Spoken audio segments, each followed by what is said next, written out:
Qeveria thot se po merr në konsiderat kërkesat që vijnë nga qytetarët. Sipas kryeministrit Edi Rama, një nga masat e fundit është dyfishimi i pagesës mujore për fëmijët me aftësi të kufizuara, të cilët prej një korrikut marrin 11.400 lekë në muaj, nga 5.700 që ishte më parë.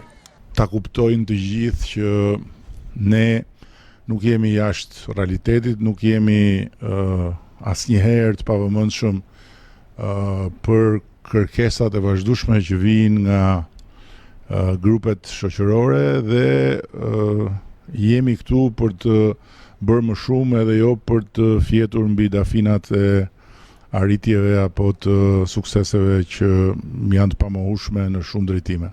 Rreth 11.000 fëmijë përfitojnë nga kjo rritje. Qeveria po shqyrton gjithashtu mundësinë që dhe kjo pagesë të indeksohet çdo vit. Të shikojmë mundësinë edhe